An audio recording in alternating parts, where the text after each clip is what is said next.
maanta waxaan sameynayaa caruurta waxaan u sameynayaa ukunta oo laga sameeyey sandwich laga sameeyey ukun biyahaan ku dhex riday ukunta waxoogaa adiga ilaa 10 minutes baan karinayaa ama adiga 5 daqiiqo markaan ka soo saaro iyo sidaan u sameynayo ila socda.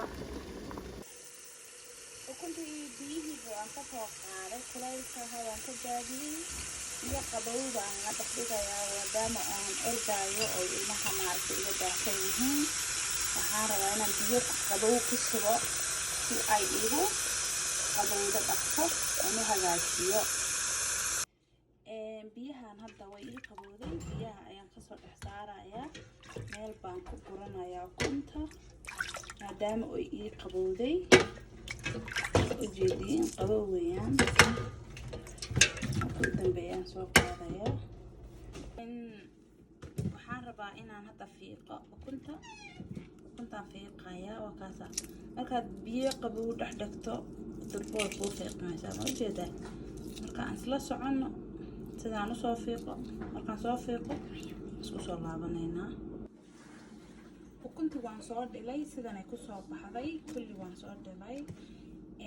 waxaan rabaa inaan bururiyo aan saa u bururiyo. maxaa la dhihi jiray roodhigan aan rabaa inaan u dhexgeliyo. roodhigan waa roodhi brown weeyaan. always ilmihiina roodhiga cad ma fiicna ha siinina. roodhigan waa brown, haddaa idin tuso waa kana saasuu egyahay. waa roodhi brown ah. marka roodhiga brownka ah iyo ukunta isdhexgelinaya. waxaan halkan ku haystaayoo kale mayonnaise-kan markaan bururiyo ayaan hal qaado oo mayonnaise ku dhex walaaqayaa. marka aan isla soconno aqyaaray weydinkaasa sidan aan u bururinayaa ukunta. saasaan u bururinayaa. waan bururin markaan u bururiyo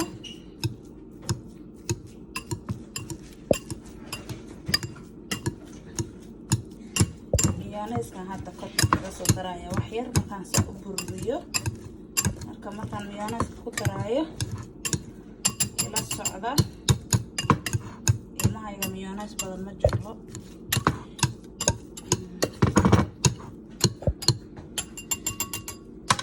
ila socda akhyaaray.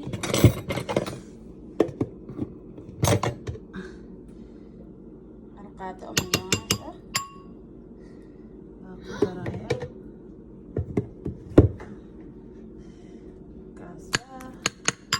saasaan isku soo walaaqayaa. waan isku soo laabanaynaa insha allah. asalaamu calaykum. sidanay kusoo baxday. markaasa waan soo walaaqay. hadda waxaan rabaa in aan roodhiga dul saaro. sidanay kusoo baxday qurux sama. waa cunto caafimaad qabta. ilmahaaga waxay yeelaysa waxun bay u taraysaa.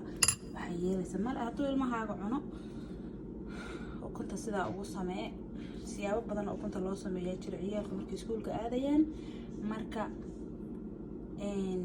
sidaas yeela maadaama oon cuntadii bariis baasto ilmihii loo baagarayn karin oo iskuuladii la yidhi microwave ma lahan iyo cuntada waxay ku kululeystaan. marka waxaa la suubinayaa cunto aan u baahnayn in la kululeeyo. ilmihiina siiya. ilmaha cunto qabow hadday cunaan fridge u baahnayd oo qabow waxaa ku dhacaysa bakteeriyada caloosha. marka ka feejignaada inaydaan siinin bariis iyo baasta iyo cunto hadhowto ilmaha dhibaato u keenaysa haddii ayna iska kululeynin. marka waydikaasaa aan isla soconno. hadda waxaan sameynayaa inaan roodhiga soo marmariyo aan soo dul saaro. waan isku soo laabanaynaa. akhyaari roodhiga waan soo dhexgeliyey ukuntii. sidanay kusoo baxday yummy weeyaan. sidaasaan laba qaybood baan u kala gooyey. marka yummy weeyaan. marka asxaabey haddaad videoga ka hesheen like iyo share iyo subscribe taha iga halmaamina. waa mahadsantihiin. thank you so much. bye. aan isla soconno. waa isku soo laabanay akhyaaray. waa kana alaabtii carruurta waa u diyaariyey. wiilkayga iyo gabadhayda waan u kala diyaariyey alaabtan iskuulka ayaa maaragtay baagan ugu gurayaa hadda. waxaan suubinayaa ilmaha inayna always gaajoonin iskuulka markay joogaan baa fiican. dad gaale aan ku dhex jirnaa marka isha laynagu hayaa, marka ilmihiina gaajada ka ilaaliya, cunto ayna jeclayna ha u baagaraynin. hadhowta ilmahaas intuu cuntada diido ayuu dadka kala firfirinayaa. marka ilmahaaga weydii cuntada uu ka helo, marka aad weydiiso cuntada uu ka helo ilmahaaga u samee always. maxaa la dhihi jiray, maadaama hadda cudur socdo oo corona socdo, waxaa fiican ilmahaaga inaad more food u baagarayso. hadda waa ujeedaan ana ilmahayga waxaa u baagarayo ukun, tanna waxaa weeye waa liin, tanna waa jibsi, kan waxaa weeye yogurt, kanna waa cabitaan. marka ilmahaas hadduu intaa isku dhufto kusoo noqnoqonaya hal mar hadda cuntada macuna mar snaag adigu 2 jeer snaaga laga yaabaa iyo mar lunch inay intay naga maqan yihiin ay cunteeyaan. marka ilmahaaga always ka taxadar inaad cunto enough ku ah oo healthy aad siiso. sidaasaad ku badbaadaysaa hadii ilmahaaguba haddii aad maaragtay aad dadaasho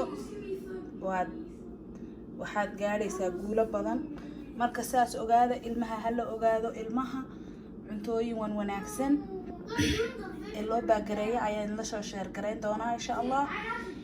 dadka Soomaaliya jooga ma u baahna inay maaragtay ay sidan wax ugu baagareeyaan, waxa laga yaabaa lunch inay guriga yimaadaan. marka annaga situation kaas waan ka duwanahay. marka dadka North America jooga ama Europe joogaan, waxaan ku dhihi jiray cuntada ilmahaas ugu baagareeya. cuntadan hadda cunto fridge u baahan ma aha, cunto microwave u baahan ma aha, waxaa weeye dhag weeyaan. marka saas ula socdo akhyaaray. haddii aad videogan ka heshay, please like iyo share iyo comment iyo subscribe intaba ii saar. walaashiin Soomaaliyeed baan ahay, waad ku mahadsantihiin daawashada aadna daawanaysaan. assalaamu calaykum, bye.